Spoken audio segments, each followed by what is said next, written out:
Saya Puspa Dewi, sekarang sebagai koordinator program Solidaritas Perempuan. Saya bergabung dengan Solidaritas Perempuan sejak 7 tahun yang lalu, tepatnya 2005, di mana dalam proses saya berorganisasi dengan Solidaritas Perempuan banyak hal yang saya temui. Saya mulai menjadi pemimpin pun itu di organisasi Solidaritas Perempuan sebagai program koordinator, dan tentu saja kerja-kerja saya banyak bersentuhan dengan perempuan-perempuan di akar rumput, membangun strategi, mendiskusikan bagaimana manajemen organisasi, dan memang yang paling utama bagaimana gerakan-gerakan perempuan di akar rumput itu bisa terus berjalan sampai dengan hari ini. Sebagai leader saya memanage program, membangun strategi bersama teman-teman staff, bagaimana perempuan akar rumput itu bisa menyuarakan hak-hak mereka. Jadi dua hal sebagai leader yang saya bangun, memanage program, tentu saja dalam hal ini juga harus melihat bagaimana potensi-potensi yang dimiliki oleh staff-staff yang membantu kerja-kerja saya sebagai pengurus, dan kedua mendiskusikan strategi, membangun strategi bersama teman-teman kaitan dengan membangun gerakan perempuan akar rumput. SP adalah organisasi pertama saya berorganisasi, dan banyak hal yang saya dapat dari Solidaritas Perempuan. Dan saya menemukan, sebelumnya saya belum pernah berorganisasi, pernah sempat di organisasi mahasiswa tetapi tidak begitu intens karena memang tidak banyak bermain dengan isu-isu politik dan sebagainya. Di Solidaritas Perempuanlah saya banyak menemukan hal baru, terutama kaitan dengan hak-hak perempuan, bagaimana menyadari ketidakadilan yang ada di dalam diri saya terutama, dan kemudian bagaimana mulai melihat ketidakadilan itu di lingkup sekitar saya.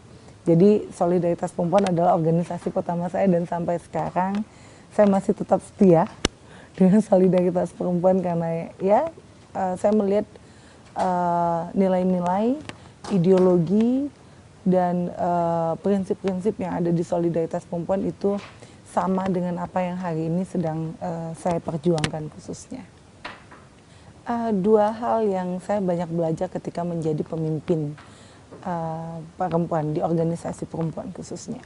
Pertama adalah memanajemen konflik, dinamika konflik, karena Solidaritas Perempuan merupakan organisasi yang cukup besar dengan keanggotaan individu, itu merupakan hal yang cukup menjadi tantangan besar bagi saya. Di Solidaritas Perempuan saya belajar hal yang tidak saya lupakan adalah bagaimana memanajemen dinamika konflik yang ada di organisasi, dan yang kedua adalah bagaimana mengetahui, membaca, mempelajari karakter setiap individu, ya, karena dengan mengetahui dan membaca karakter setiap individu kita bisa mendapatkan atau menemukan ya cara ketika kita berhadapan dengan dia, baik itu dalam hal membangun kapasitasnya dia, menggali potensi dalam dirinya dia, termasuk dalam berdiskusi menyelesaikan persoalan-persoalan. Dua hal tersebut menjadi hal yang tidak terlupakan bagi saya. Selain memang saya banyak belajar bagaimana memanajemen program, membangun program dan sebagainya. Ya, untuk manajemen konflik itu terlebih dahulu saya mempelajari ya. Perkaranya sudah cukup lama sebenarnya ya, ketika saya memang awal sebagai pemimpin di organisasi, di mana terjadi perdebatan ataupun terjadi beda pendapat, dan pada tahap awal saya menjadi pemimpin hampir tidak ada kepercayaan diri di dalam diri saya karena orang juga belum memahami ataupun belum mengakui kapasitas. Tetapi perdebatan tersebut kemudian saya coba mediasi. Jadi salah satunya ya kaitan dengan bagaimana mengorganisir perempuan akar rumput. Ini terkait dengan dua kelompok di perempuan akar rumput yang mereka punya persoalan ini kaitan dengan membangun, salah satunya microfinance gitu ya, di mana berbicara soal simpan pinjam, ada perempuan yang kemudian tidak ingin mengembalikan dan sebagainya. Nah, dalam hal ini kemudian saya coba memfasilitasi dua kelompok tersebut, di mana dalam hal itu kita coba menggali di dalam ini akar persoalannya di mana, sehingga di dalam forum tersebut itu juga sebenarnya menjadi pembelajaran untuk orang bisa terbuka. Jadi cara saya untuk bagaimana bisa memanage itu adalah pertama tentu saja untuk mempertemukan kedua belah pihak, karena mereka berdua itu bisa saling menyampaikan pandangan masing-masing. Di mana dari pandangan masing-masing tersebut kita menemukan satu titik temu kenapa kemudian terjadi persoalan di kelompok tersebut. Jadi mengetahui emosional, mengetahui psikologis orang itu menjadi, dan karakter masing-masing orang itu menjadi penting untuk menyelesaikan, salah satunya manajemen untuk menyelesaikan konflik. Yang menjadi pembelajaran penting adalah dalam penyelesaian konflik itu ada tahapan-tahapan yang dilakukan sebelumnya. Tahapan-tahapan yang dilakukan sebelumnya gitu ya.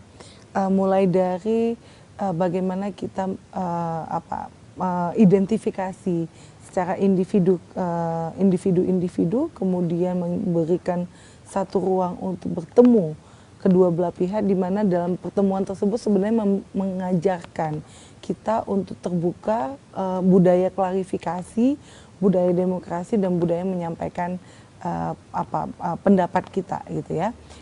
Itu hal yang sampai hari ini itu menjadi satu pembelajaran buat saya, sehingga sampai saat ini saya ilmu tersebut saya terapkan ketika berhadapan ataupun menghadapi konflik gitu ya, menghadapi konflik di berbagai ranah ataupun di berbagai aspek. Jadi hal-hal tersebut menjadi hal yang tidak terlupakan bagi saya. Ya, karena menurut saya ya, seorang pemimpin itu juga penting untuk mengetahui bagaimana karakter dan menyelesaikan sebuah persoalan di dalam organisasi. Walaupun memang kita tidak pernah melepas ya bahwa sebuah organisasi itu punya dinamikanya, tapi hal-hal tersebut menjadi hal yang penting untuk dipahami oleh seorang pemimpin untuk mengambil keputusan yang itu cukup bijaksana. Yang menjadi tantangan itu pertama saat ini ya yang kami temui adalah kaderisasi. Kaderisasi artinya tidak banyak aktivis-aktivis muda yang mereka siap untuk menjadi pemimpin. Karena ya menjadi pemimpin tentu ada tanggung jawab yang cukup besar yang itu dia emban sebagai pemimpin. Itu menjadi tantangan yang hari ini kami alami.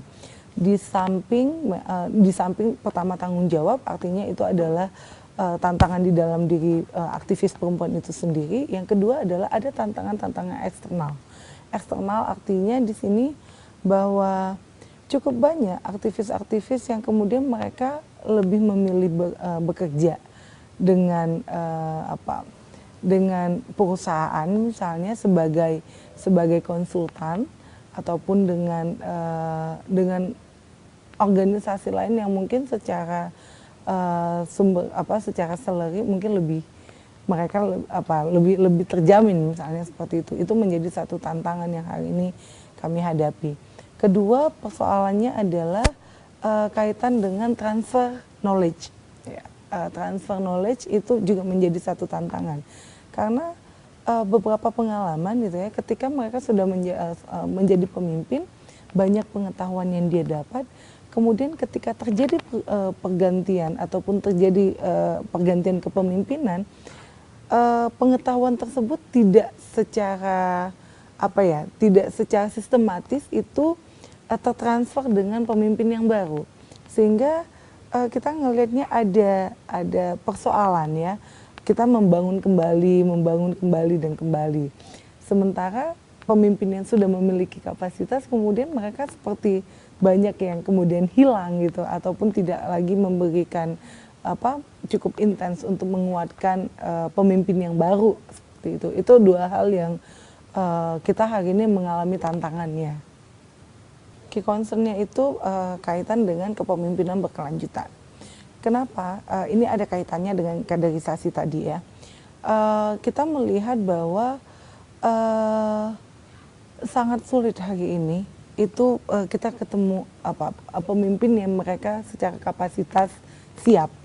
Secara kapasitas artinya dia bisa memanage organisasi, dia memahami bagaimana mengelola organisasi, termasuk mengelola dinamika konfliknya, kemudian bagaimana membangun strategi-strategi organisasi, terutama untuk memperkuat gerakan perempuan. Ini yang hari ini menjadi key concern gitu ya. Keberlanjutan ini juga kita melihat di beberapa organisasi lain.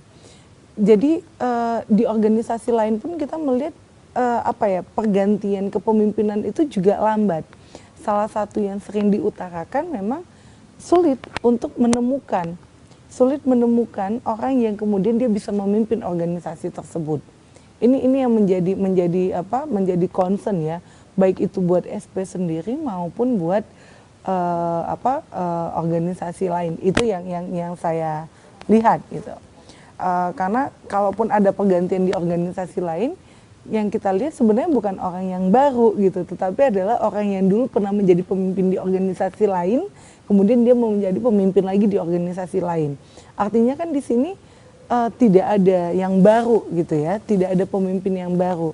Salah satu yang dilihat tantangannya ya karena memang kesulitan juga untuk menemukan pemimpin-pemimpin perempuan di organisasi tersebut. Itu yang menjadi concern ya, menjadi concern kita. Sebenarnya kalau kepemimpinan berlanjut itu udah mencakup semuanya ya. Berbicara ideologi, berbicara manajemen organisasi dan semuanya itu sudah mencakup di situ. Memang persoalannya ya ada persoalan di tantangan eksternal yang saya rasa 3 hari kemarin itu juga cukup banyak dibahas. Itu juga yang menjadi salah satu faktor kenapa perempuan juga menjadi takut untuk menjadi pemimpin. Karena baik itu ada persoalan di dalam diri dia, karena sebenarnya saya sendiri menemukan beberapa pengalaman ya, ataupun beberapa cerita kenapa kemudian ada kesulitan untuk menemukan pemimpin perempuan. Kepercayaan diri bahwa dia mampu untuk memimpin itu juga itu dialami. Beberapa yang kemudian kita dorong bahwa dia menjadi pemimpin itu juga ada proses belajar. Tetapi orang kadang langsung melihat menjadi pemimpin adalah sudah siap jadi. Padahal menjadi pemimpin itu juga adalah by proses. Saya berangkat dari pengalaman saya ya. Karena pengalaman saya ketika saya menjadi pemimpin, saya tidak mengerti menjadi pemimpin itu harus seperti apa. Tetapi learning by doing itu menjadi sangat penting ya. Pengalaman-pengalaman untuk kemudian kita belajar bagaimana memanage orang, mengorganisir orang gitu ya, dan sebagainya. Itu menjadi satu hal yang semua orang saya rasa harus tahu. Bahwa menjadi pemimpin itu bukan kemudian harus jadi langsung gitu, tetapi juga ada proses. Yang penting adalah keinginan dia. Berbicara kepemimpinan ini kan juga berbicara keinginan.